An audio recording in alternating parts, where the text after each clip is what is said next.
Wow. The one thing that I don't do is prophesy. I keep track of experts that prognosticate things that end up being 180 degrees off. I do know, I do agree with the Chinese saying that if we keep going the way we're going, we're going to end up where we're headed. So the trend line is that the industrial system is going to continue to push back on us. I mean, we've got the Food Safety Modernization Act. We've got SWAT teams raiding private food clubs. The news, the pushback from and I don't call it a conspiracy. I call it a fraternity of ideas. In other words, they've all drunk the Kool-Aid. They all go to the same school, same class, play in the same country club league.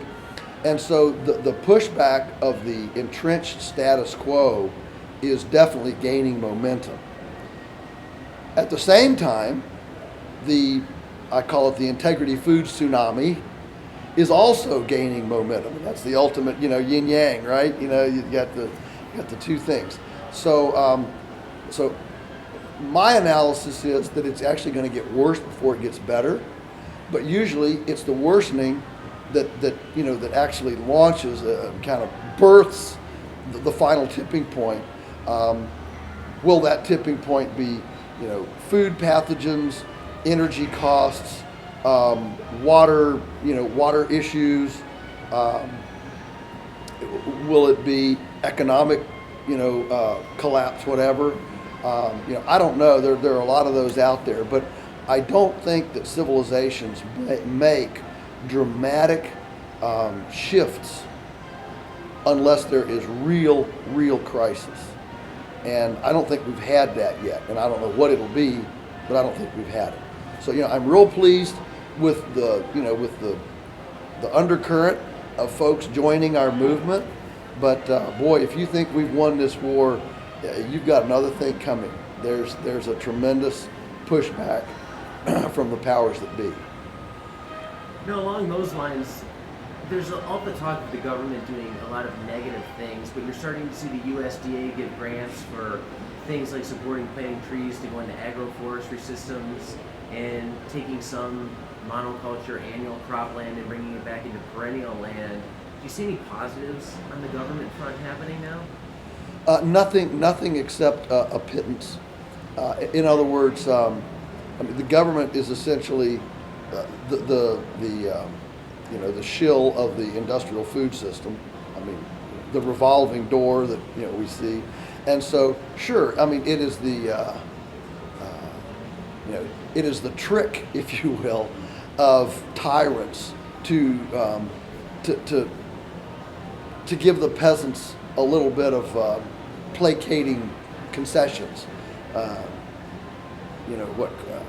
Let them eat cake, and so I don't see any of this supposedly some concessionary stuff as being any more than a sop.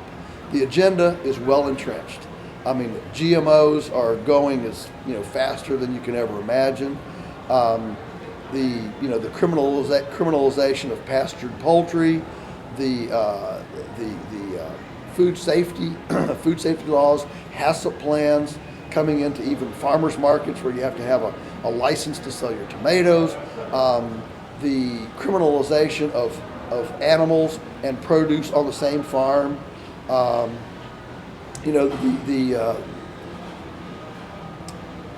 criminalization of using compost on edible food. These are all new in the last year and a half or so. So there's a tremendous pushback from those powers, and I'm not a pessimist by any means, but I fail to see the excitement from people when one little tidbit is offered as if that's some signal that there's been a change. I don't see it I see it as simply, the bureaucrats in the government system, they're diplomats and politicians too, and if they can placate the peasants for a little bit, buy a little bit of wiggle room for themselves, they'll do that. So if I'm one of those peasants that's being placated and I'm going into farming and I want to do it, a permaculture way, this regenerative agriculture way, how do I have the courage to work within this system when it seems like so much is against you? How would you handle that? Yeah, I think you stated it very well. I mean, people accuse me all the time of preaching to the choir. Well, the choir's the only one that wants to hear. There's no sense in trying to do it to the other people because they don't believe you and they're not going to. It's too emotionally depressing to spend your time, beating your head against that wall. So yes, the Stephen Covey, work within your sphere of influence.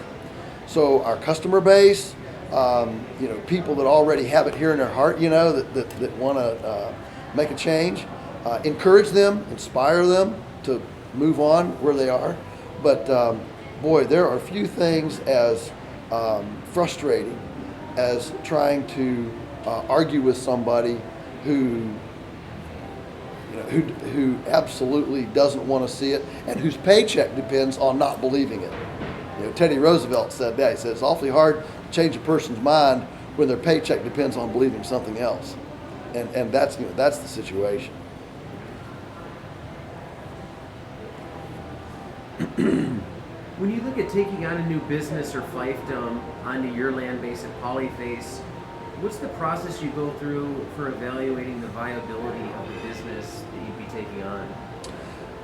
Okay, the first thing is does it fit? Does it fit under our umbrella? I mean, we're not going to if somebody wants to come and plant GMO soybeans, that's not a fiefdom that works. Okay, so there are certainly things that don't fit. But if it fits, that's number one. Does it fit within our vision, our mission statement, our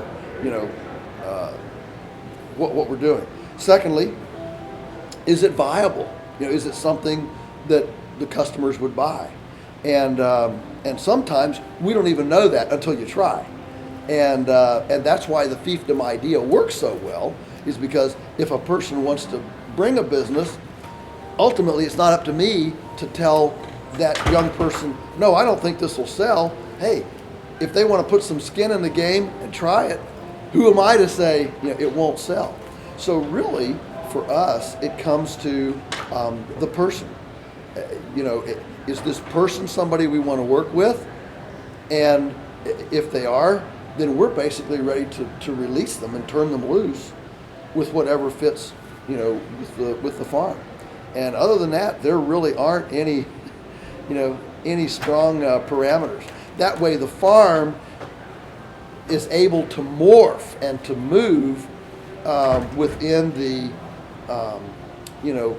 within the interests and the savvy of the people, of the team. It's ultimately about the people and having people that we like to work with, and then they bring additional opportunities. So along those lines, if I'm new getting into farming and I have some sort of concept that I want to approach an existing landowner with, it's more how much thought I have into the business, how passionate about what I am going to be doing, and how much I believe in it versus necessarily how great the business plan itself actually is? Yes, that's right. The business plan itself, I mean, look, we've never made a business plan, okay?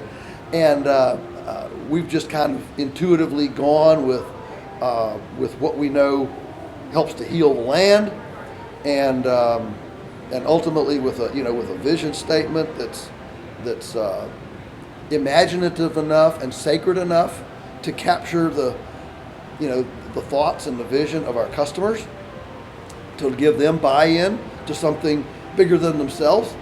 And people like big causes. People like to think they're participating in something that's remedial, and so we give people that opportunity. There are absolutely ideas that we've done, some soap making and different things that we've kind of looked at the idea and said, I'm not sure that works.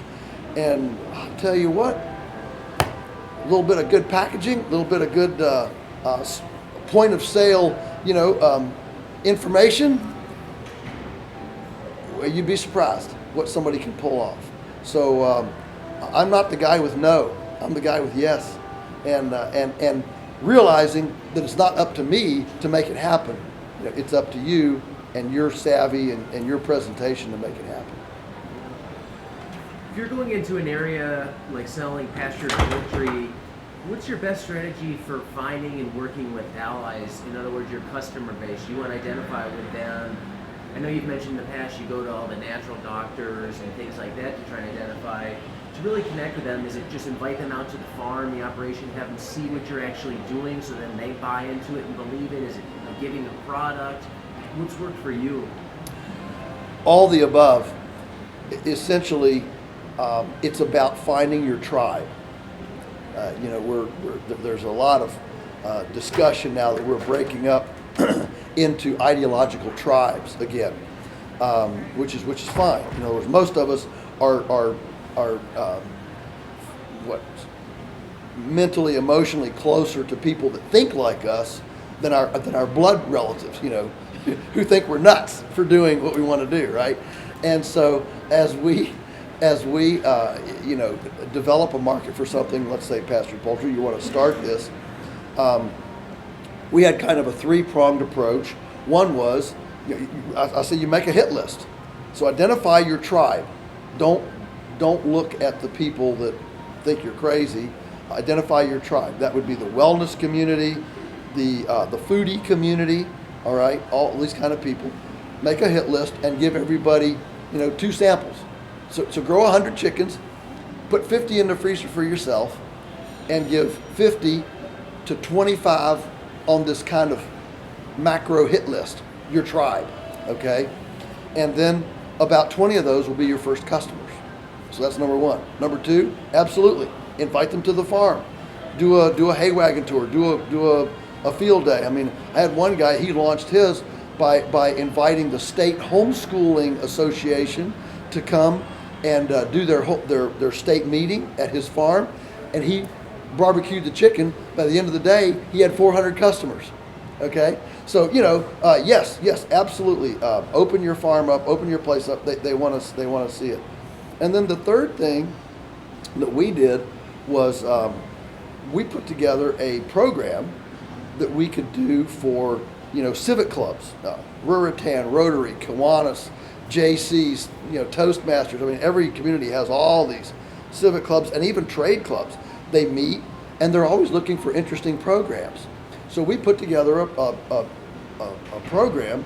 Now, back then it was a slide program. Today it's a PowerPoint. But anyway, how we can save the planet with pasture-based livestock, and that's always good for 4 or 5 customers that say, yeah, I'd like to participate in that. And so those are advertising dollars. The other thing that we do is we try to track whenever we get a new customer. We reward them for bringing another customer. So we turn our customers into evangelists.